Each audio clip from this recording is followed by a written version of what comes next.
Hello and welcome to e-GMAT. We will solve question number 3 of OG Verbal second edition by using e-GMAT 3-step process.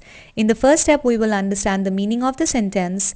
In the second, we will evaluate the errors in the sentence, and finally, we will review all the answer choices to get to the correct answer. So let's begin. However much the United States voters may agree that there is waste in government and that the government as a whole spends beyond its means, it is difficult to find broad support for a movement toward a minimal state. Okay, so however much tells us that there is a contrast in this sentence.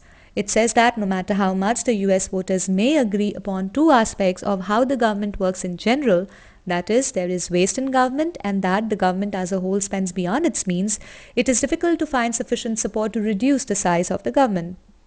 Alright, now we will evaluate the errors in this sentence by dividing it into its clauses. The first clause reads, however much the US voters may agree that. This means we have another clause here which reads that there is waste in government, and another that means we have another clause here which reads that the government as a whole spends beyond its means. It is. Okay, so this subject verb pair brings us to our fourth clause which reads, it is difficult to find broad support for a movement toward a minimal state. Alright, now all the subjects in all the clauses in the sentence agree with their verbs. US voters agree with may agree, there with is, the government with spends, and it with is, so there are no subject verb pair errors here.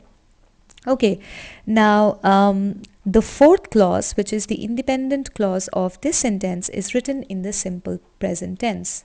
So is the verb in the underlined portion may agree. So we see that there is no verb tense error here.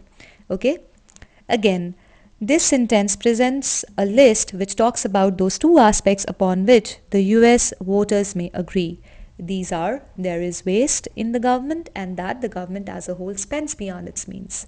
Now, the second point is connected to clause number 1 with that. So is the first point.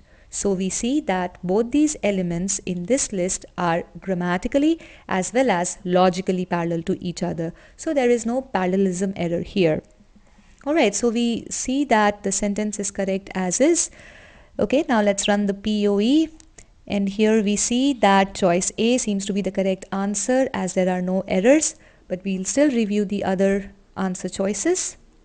In choice B, there are two errors.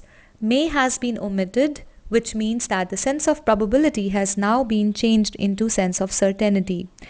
It is very important to actually pay attention to the words like may, will, and can as they lend different context to the sentence. Let us understand that with the help of an example. Here, I've taken a long sentence which has been divided into 3 clauses. The first clause reads, he can sing. Now, can denotes the sense of capability. Clause B says, but it does not mean that he will sing in the party. Now, the word will here denotes the sense of certainty. So, he might be capable of singing, but that does not give any certainty that he will sing in the party. And choice C, the clause C reads, or that he may sing in the party. Now, may sing actually denotes the sense of probability. So, we see that how can, will, and may actually lend different meanings to the sentence. So it is very important to pay attention to these words. So here, omission of may definitely leads to the change in the meaning of the sentence. The second error in choice B is that has been omitted, and that leads to a parallelism error. So choice B cannot be the correct answer. Now choice C repeats the same errors as B, no may, no that, so this also cannot be the correct answer. In choice D we see that has been omitted, which leads to the parallelism error.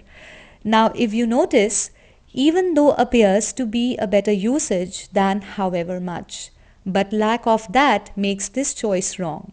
Now, we looked for that only because we understood the complete sentence structure and we found out that that is important to maintain this parallel structure when we were analyzing choice A, right? So, it is very, very important to read the entire sentence very carefully, even if a very small portion of it is underlined.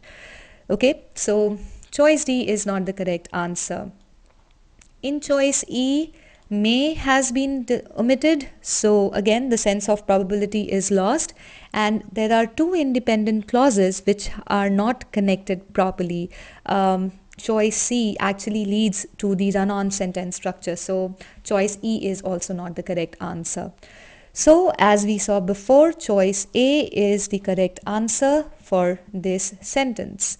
Now let's quickly take a look at the takeaway messages. Now, even the non-underlined portion of the sentence must be read very carefully to understand the complete context of the sentence. It's very important to notice the words like may, can, and will, as they impart different contexts to the sentence. And in a list of parallelism, all the elements must be grammatically as well as logically parallel to each other.